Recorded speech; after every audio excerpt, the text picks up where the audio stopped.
Du jamais vu. Du jamais vu. Je suis dans une station-service de la région parisienne, de la banlieue parisienne. Derrière moi, le samplon 95 à 2,11 €. Le samplon 98 à 2,22 €.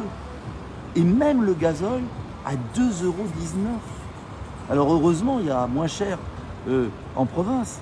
Mais nos compatriotes sont étranglés par cette hausse des prix. Et le gouvernement n'en a rien à faire. On voit que nos dirigeants, M. Le Maire, M. Hollande, M. Macron, n'ont pas de fin de mois difficile. Je crois qu'ils n'ont pas dû remplir le plein d'une voiture depuis des années. Mais est-ce qu'ils se rendent compte des souffrances des Français? Et tout cela à cause de leur surenchère. Car oui, je persiste et je signe, je l'ai présenté hier, un plan de paix est possible en Ukraine. Parce qu'on n'a pas traité la cause du mal ukrainien, qui était l'application des accords de Minsk. Je reviens là-dessus. Si on avait traité et fait respecter par l'Ukraine les accords de Minsk, on n'en serait pas là. Bien sûr que Poutine est responsable de l'agression, mais il ne faut pas oublier ce qui s'est passé avant.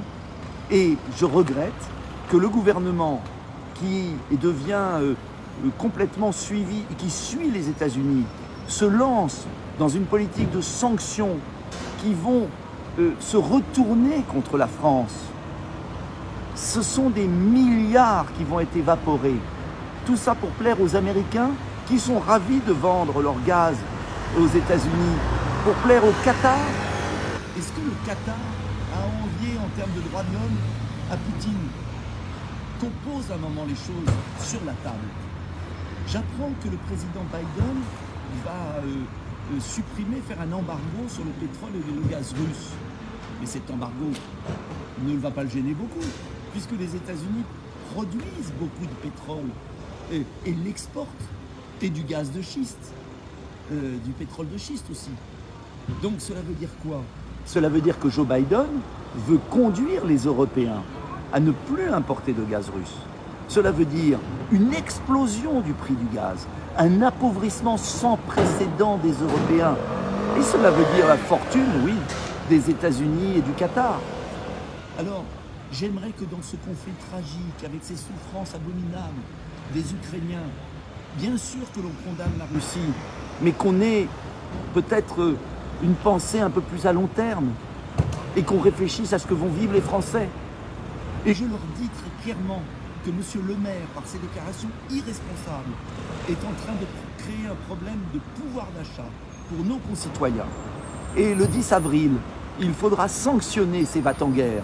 Il faudra sanctionner Emmanuel Macron.